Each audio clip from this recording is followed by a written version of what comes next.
of our phenomenal viewers, listeners, and supporters. I am your host, Brianna, PodcastBri Harris, and I am so excited to be here. If you're a new audience member, we are so grateful to have you. Welcome to another episode of Connected, where we discuss all things mental health, recovery, employment, and stories. Before we dive in, this show is sponsored by Contra Costa Behavioral Health Services, Kaiser, and John Muir. Meet our special guest, a passionate first-year nursing student at Samuel Merritt University in Oakland, California. With a decade's worth of experience at Children's Hospital, she is no stranger to the operating room, having spent several years in the surgery department. Inspired by her family's legacy in healthcare and driven by her desire to help others, she stepped into nursing school, ready to make a difference. But her journey took an unexpected turn when she contracted COVID on her very first day of classes, forcing her to miss the critical first week. Instead of being discouraged, she emerged stronger, adopting a completely vegan lifestyle during her recovery. Join us as she gives us some tips and tricks on how to prepare for the cold and flu season. Please welcome Rheanne Oxley. She's nervous. I'm nervous. We're all nervous. We have extra members here. So shout out to that, and shout out to Billy G behind the camera, putting on the production for all of us so we can make this happen. So welcome, Rheanne. Welcome to the Clubhouse. Thank you for being here. Like I said in the intro, she is a first-year nursing student. And here at the Clubhouse, we actually have partnerships with Samuel Merritt and John Muir, and they come and do presentations, and they help us with our health and wellness. So I thought she'd be a perfect guest to be on the show to just kind of give us some tips and tricks. We had a conversation prior to, and we just talked about our different ways that we prepare for cold and flu season, and we kind of had similarities. So I'm excited to talk about that on the show. But other than that, we're going to get right into it. Thanks, Rheanne, for being here. Yeah, thanks for having me, Bree. Happy to be here. Yeah, of course. So my first question to you is, you were in the hospital, right, during 2020, and you're working at Children's Hospital. So how was that experience, and how did that kind of shape, where you are today? Well, I had been working at Children's Hospital starting in 2013 when I was 23. And I had been working there for a long time, but then COVID hit and things changed a little bit. So we had people on the news, and I remember them just posting the number of bodies that have passed away, and it was so dramatic. And then it's the news, you have this fear, and then it's just the fear of the unknown, everything shut down. So it was a weird time. And I think what the beautiful thing about that is that people started really taking their health into consideration. People started taking, ginger shots, or just going outside, getting back into, fitness because the gyms were closed. People were really connecting in certain ways. And so that was really awesome to witness in such a trying time. So I don't know, COVID was almost like the birth of a new way of life, a new transition, if you must. There were hybrid jobs that were created, people working from home. We found different ways to navigate around the time. And it's 2024 now, and we're kind of back on track a little bit. COVID is not as extreme as it was in 2020. Definitely. And working at a children's hospital was different than working at other adult hospitals, is what I'm hearing from other people that I know that have worked in adult hospitals, because like you said, there were a lot of casualties. But working at a children's hospital, fortunately for COVID, not a lot of children are getting deathly sick. Okay. Yeah. We were lucky for that reason. We weren't having the same issues of just being inundated with sick people, our ICUs filling up. Definitely we had instances of COVID, but I don't think not as bad as the other hospitals. We also were fortunate enough to get a lot of donations from our community, the N95s, the masks, the medicines, the things that other hospitals are running out of. We were fortunate enough to have. But it was still very scary because people didn't know what was going to happen. Like you had mentioned, I had worked in the surgery department. They had wanted to reduce the amount of people in hospitals because one thing about getting COVID or the cold or the flu is that if you're in contact with sick people, you're going to get sick. And so then they had canceled a lot of the elective surgeries, which are surgeries that are not immediately necessary to have. And they postponed them for when they thought was safe. So we actually slowed down a lot, where other like departments like the ICU and emergency were really ramping up with patients and things like that. We were actually slowing down a lot. Yeah. That makes sense. When I think of the hospital, any hospital in 2020, I always think of just this chaotic work atmosphere in all departments. I never really thought of it as department by department. So when you say that your department, the surgery department, was slowing down, but the ICU, the emergency room was speeding up, that makes a lot of sense. So it just kind of puts things in a different perspective for me, because I'm thinking it's like this for 2 years. It was just like, crazy, So you never know. So how did you, I mentioned that, majority of your family was able to work in healthcare, but was it like through the passion? Was it like tradition? Like why did everyone go into healthcare? So I think my grandmother started the tradition at working at Children's Hospital. And shortly after, my mom followed, and then my uncle, and then my auntie, my other auntie, and then eventually me. So she definitely started the tradition. I think it also comes from our cultural background. My grandmother is Filipino. The stereotype of Filipinos in healthcare. There is some truth to that stereotype. There are definitely a lot of Filipinos in healthcare. So that definitely played a role.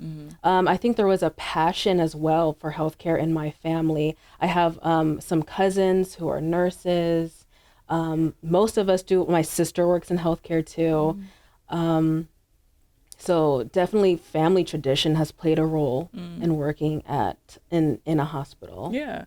I'm really glad that you brought that up, the stereotype of Filipinos working in nursing, because it's not necessarily a bad thing. Like, I feel like all cultures should have a network of people that work in certain environments, and why wouldn't we all work together, So then you kind of have someone on your side when you're like you have your family on your side when you're in a work environment. So it doesn't always feel like, you're at work, you're around your family if you guys are working all at the same hospital or the same clinic or what have you. But I don't feel like there's anything wrong with it. Like, I've heard when I was going to school and my dad used to be like, why don't you get into nursing? I'm like, I don't have the passion for nursing, so I'm not going to go into nursing just for the money of it. And then I would hear, it's the Filipinos and they're getting their family in, so I can't get a job. It's hard, but it's just like, people do what they got to do, and I feel like us as Black people really should do more of that and get their family members in it and kind of work together. Not saying that we don't, but it would be something that we could benefit of from. Just anybody can benefit from community. So it is what it is. But thank you for speaking on that. So we're actually going to get into why we're here. We're here. It's cold and flu season. It's the middle of October. The temperatures are dropping, and I need to get up on my ginger shots and drinking more water, definitely, for sure. But Rheanne's going to tell us a little bit about nutrition and the role that nutrition could play in your day-to-day lives and when it comes to cold and flu prevention. So Rheanne, what do you have for us? Well, you had mentioned in the intro that I had contracted COVID during my first week of nursing school. I think we can start there. Yeah. Well, to go to nursing school, you have to have all your vaccines. And so I got my COVID shot about 3 weeks before I started my first day. The thing about COVID shots is that they don't protect you 100%, but they do protect you from having really bad symptoms. They help you recover faster, but they don't 100% protect you, unfortunately. And I am proof of that. I got COVID. I started feeling symptoms, and this is my second time having COVID. I had COVID the first time in 2022. And that's when I decided to use nutrition as medicine. Usually when I get sick, I do this thing. Not everyone does it, but I do it, where I go completely vegan. I drink a lot of fresh pressed green juices. I eat leafy greens. I eat lentil soups. some of the juices that I gravitate towards are ginger, turmeric, lemon. I mix it with water and I just drink that all day. That certainly helps me feel better. Another thing that is really important for recovering from COVID is hydration. Hydration is so important because it helps you move everything, all those impurities out of your body. It keeps your blood circulating. It keeps your digestion going. It keeps your eyes and your nose and your mouth moisturized, which helps you protect you from, well, also protects you from contracting COVID. Yeah, and so that's why it's so important to really get your micronutrients in. Nutrients such as zinc, vitamin C, vitamin D. Zinc can be found in beans. It can be found in nuts. It can be found in shellfish if you're eating meat, red meats, things like that. For vitamin C, it's important to eat like fresh fruits and vegetables, citrus fruits like oranges, lemons. And for vitamin D, it's really important to get your sunlight. One thing that I was doing to recover from COVID was I was sunbathing because I was fortunate enough to get COVID during a sunny week, which was funny because I live with my husband. And he would come home from work and he would see me out in the backyard on a lawn chair. And he's like, "What are you doing? I thought you were sick." And I'm like, "I'm recovering. I'm getting my vitamin D." Yeah, the power of the sun. Well, that's cool. And thank you for sharing that. The sunbathing is really cool because I'll do that if I'm not feeling good and the light is peeking right through our patio, and then I'll just like lay on a blanket or something and just kind of sunbathe and kind of meditate if you must. But I also love the ginger shots, the turmeric, the lentil soup. I just made some lentil soup earlier this week because I was not feeling the best. So I was like, let me get my my lentils in. I use like a turmeric and ginger, like a bone broth. And so that's really good.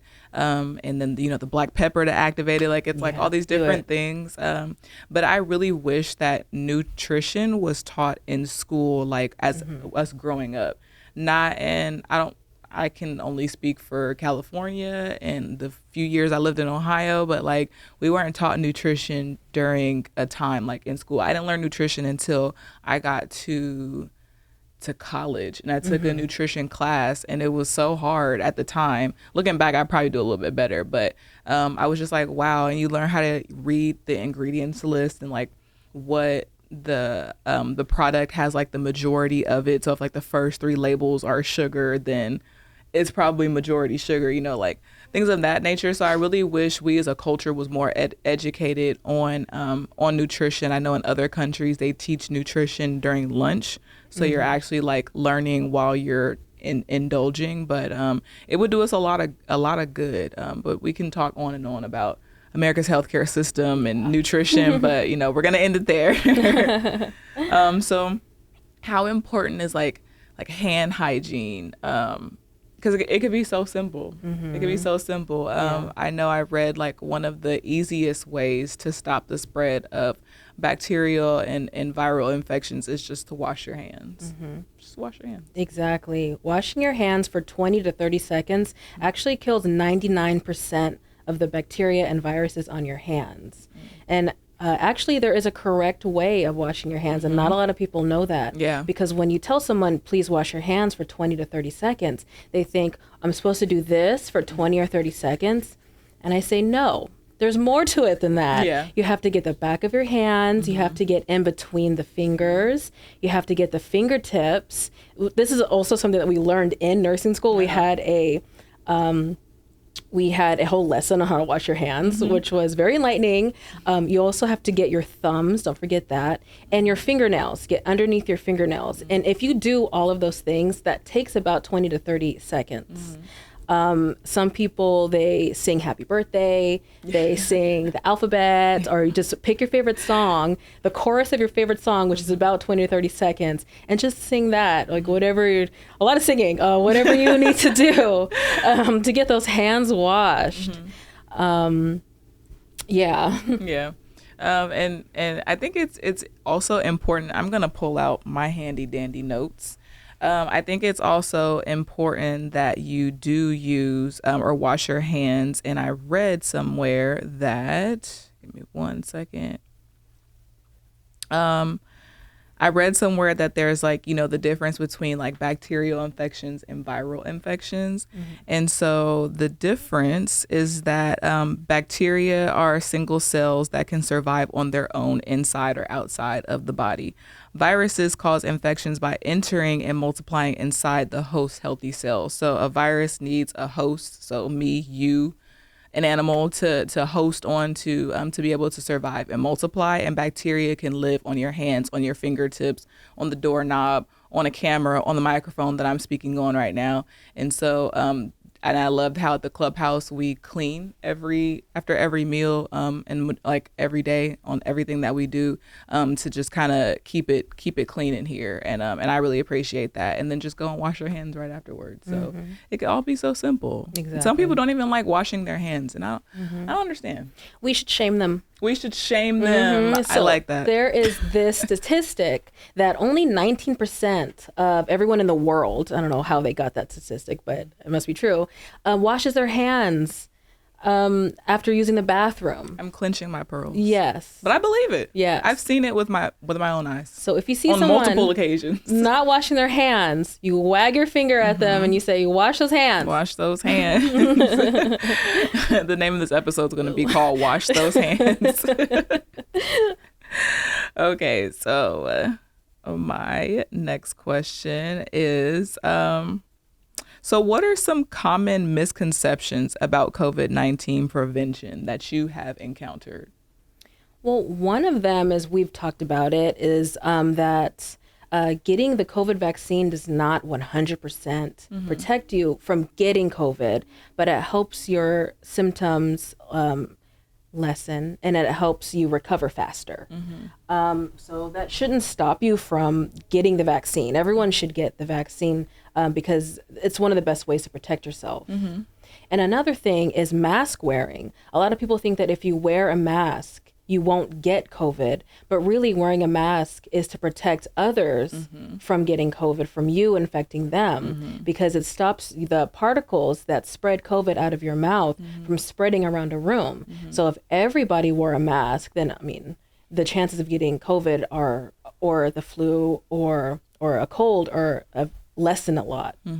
It's the droplets. So, I also read that like while a person's breath can travel 1 meter per second, droplets from a sneeze can travel about 99 miles per hour. So could you imagine how many sneezes are in this vicinity right now? That's a scary statistic. You can't outrun a sneeze. It really is. So, I mean, wear those masks, those droplets. When you sneeze, try to, do one of these. Sneeze like cover a vampire yourself. is what they tell the kids. Yeah, that's cute. Yeah, so it's just simple things. Just washing your hands, covering your mouth when you sneeze with, a vampire. Stay hydrated, eat your greens, and it could be very simple. And also, this is just for average people, so I'm not speaking for the people who have like serious who their immune system is more vulnerable. So I'm not speaking for them, but just the average Joe. It could all be so simple. But Rheanne, are there any other things that you can think of that you want to let us know, that you want to shout out, that you feel like it's going to be very important to send us off and end this episode? I want to shout out to the Connections House Kitchen for feeding me healthy food, homemade healthy food, from staff and members. Yay. Every time I'm here, an affordable, delicious meal that's also healthy. I don't know if I said that enough times, but healthy, because we talked about nutrition and why it's so important and how some people do take it for granted. We do live in California, a place where our food is fresher because it's grown closer to us. We have access to local food, to clean tap water for the most part. We won't get into that, but you can edit that part out. Yeah, but we take that for granted. And so I feel like we should definitely savor every meal, every healthy meal, be very grateful for it. Yeah. Shout out to Connections House Kitchen. Yeah. It is now called Chef's Corner. We're going through a little rebrand throughout, not a rebrand, but just kind of changing some things around the clubhouse. So our kitchen name is now called Chef's Corner. So shout out to Chef's Corner for preparing us for healthy meals and keeping our members healthy. I feel like ingredients can play a role in mental illness as well. And some things can activate certain things within your brain. And so just using clean ingredients here. So shout out to us. It's definitely one of our standards to keep us healthy, because when your mind's healthy, your body's healthy. Mm-hmm. Well, Rheanne, thank you so much for being here and joining us on an episode of Connected. If you're listening, thank you. And we are out of here. See ya. Yeah.